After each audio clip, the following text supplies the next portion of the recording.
নমস্কার, রিপাবলিক বাংলায় আপনাদেরকে স্বাগত। এই মুহূর্তে ওয়ার্ল্ড এক্সক্লুসিভ হিসেবে আমরা যাকে পেয়েছি তিনি শেখ হাসিনা পুত্র সজীব ওয়াজেদ জয়।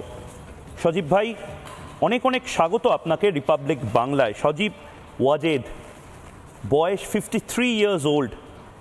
জয় নামটা, ডাকনাম জয় দেওয়া হয়েছিল, মা বাবা জয় নাম দিয়েছিলেন। 71 সালে আপনার জন্ম, এবং 71 সালে যখন আপনার জন্ম হয়, তারপর 75 সালে ওয়েস্ট জার্মানিতে যখন ছিলেন তখন শোনেন দাদু মুজিবুর রহমানকে গুলি করে ঝাঁঝরা করে দেওয়া হয়েছে।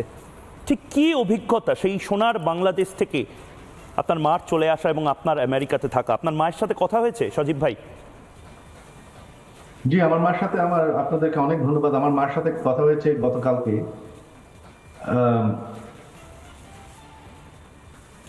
কেমন আছেন আপনার মা? স্ট্রেসে আছেন?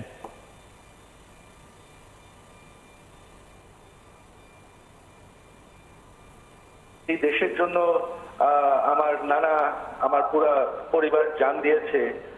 আর তিনি এত কষ্ট করেছেন, গণতন্ত্র ফিরে এনেছেন, দেশকে উন্নয়ন করেছেন, জেল খেটেছেন। তারপরে যে ওনার সাথে এইভাবে অপমান করা হলো, এবং স্পেশালি এখন আমার নানার বাসাকে যেখানে আমার পুরো ফ্যামিলিকে হত্যা করা হয়েছে, সেইটা মিউজিয়াম 32 নম্বর ধানমন্ডি। সজীব ভাই, একটু যদি জুমের যে অডিওটা আছে এটা যদি আনমিউট করেন, গোটা পৃথিবী আপনাকে শুনছে এই মুহূর্তে বাংলায় আর বাংলায়, একটু যদি আনমিউট করেন। 32 নম্বর ধানমন্ডির কথা বলছিলেন। 32 নম্বর ধানমন্ডির স্মৃতি আমাদের সবার আছে। শেখ মুজিবুর রহমানের স্মৃতি বিজড়িত বাড়ি পুরোটা জ্বালিয়ে দিয়েছে। তারা আমাদের সকল নেতা কর্মীদের উপর হামলা করছে, তাদেরকে খুঁজে বেড়াচ্ছে। আমাদের বেশিরভাগ মন্ত্রীদের বাসা তো জ্বালিয়ে ফেলেছে, অনেক এমপিদের বাসা জ্বালিয়ে ফেলেছে, কয়েকজন এমপিকে হত্যা করা হয়েছে। ক্রিকেটার মাশরাফির বাসায় লুট করে জ্বালিয়ে দেওয়া হয়েছে। হিন্দুদের উপর তো নির্যাতন শুরু হয়ে গেছে, মন্দির পুরানো হচ্ছে, সারা দেশে এখন লুটপাট চলছে, আইন শৃঙ্খলা বলে কিছুই। হিন্দুদের মন্দির পোড়ানো হচ্ছে বাংলাদেশে। এই বাংলাদেশ কি শেখ হাসিনার বাংলাদেশ? এই বাংলাদেশ কি শেখ মুজিবুর রহমানের বাংলাদেশ? সজীব ভাই, জবাব চাইছে বাংলা। না, এটা তো না।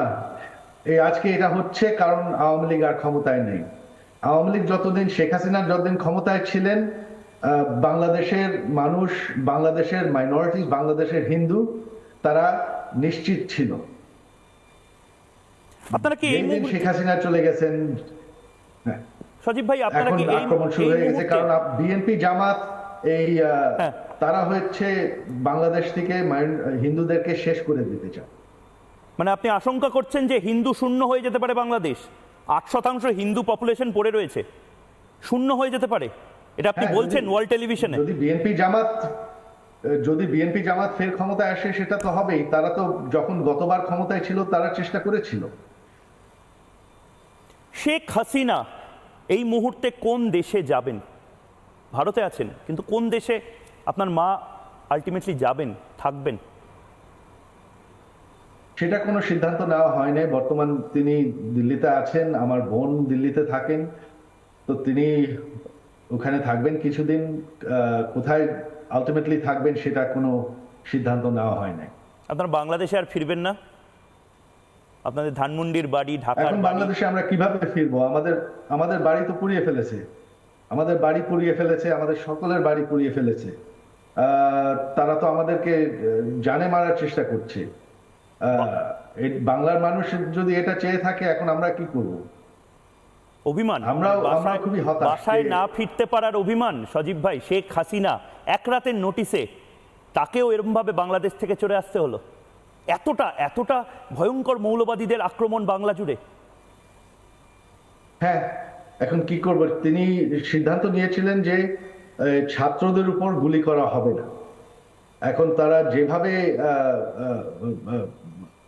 আক্রমণ করতে আসলো, তখন দেখা গেল যে ওনার পদত্যাগ করার ইচ্ছা ছিল, তিনি প্ল্যান করে ফেলেছিলেন পদত্যাগ করার একদিন আগেই। তবে ওনার প্ল্যান ছিল যে ভাষণ দিয়ে পদত্যাগ করে একটি কনস্টিটিউশনাল ভাবে যাতে একটা শৃঙ্খল ট্রান্সফার অফ পাওয়ার হয়, সেটা ছিল ওনার প্ল্যান। তবে তারা যখন গণভবনের দিকে আগানো শুরু করে, তারা ঘোষণা দেয় যে গণভবন আক্রমণ করবে, তখন আমরা সবাই, মা কিন্তু বাংলাদেশ ছাড়তে চাননি। আমরা পরিবারে আমরা তাকে দাবি করেছি যে না, তোমার বাংলাদেশ থেকে বেড়ে যেতেই হবে, কারণ এরা তোমাকে হত্যা করবে। মানে আপনার নানার মতন শেখ মুজিবুর রহমান, দাদুর মতন আপনার মাকেও হত্যা করা হতে পারে, এটা আশঙ্কা করেই শেখ হাসিনাকে আপনারা নিয়ে চলে যেতে বলেন? জি, আমরা ওনাকে কনভিন্স করি, ওনাকে আমরা বুঝাই। ৪৫ মিনিট নাকি সময় দেওয়া হয়েছিল। কারা আসলে বিশ্বাসঘাতকতা করলো আপনার মায়ের সাথে? এটা বিশ্বাসঘাতক আসলে করেন, এই সিচুয়েশনটা উস্কানো হয়েছে এই ছাত্রদের। ওই যে এটা ঘটনাটি কোটা আন্দোলন, যখন আমরা প্রথমে ঘোষণা দিলাম যে না, আমরা দাবি মেনে নিচ্ছি, কোটা আমরা কমিয়ে ফেলবো, ওই আদালতের রায় সরকার অ্যাপিল করছে সুপ্রিম কোর্টে। তো সেদিন রাত্রে 15 জুলাই রাত্রে ঢাকা বিশ্ববিদ্যালয় একটি গ্রুপ মার্চ করে তারা ইয়া দেওয়া শুরু করলো যে আমরা রাজাকার, আমরা রাজাকার। এটা কারা করেছে ঠিক কেউ জানে না। ঠিক আপনারা কি সন্দেহ করছেন আমেরিকান, আমি সোজাসুজি জিজ্ঞেস করছি, আমেরিকান ডিপ স্টেট বা পাকিস্তান বা চায়না কোনো বিদেশি শক্তির হাত থাকতে পারে বলে আপনার মনে হচ্ছে? হ্যাঁ, আমার অবশ্যই মনে হয় আছে। তবে চায়না এর সাথে জড়িত না। চায়না কোনোদিন আমাদের ইন্টারনাল অ্যাফেয়ার্সে হাত দেয়নি।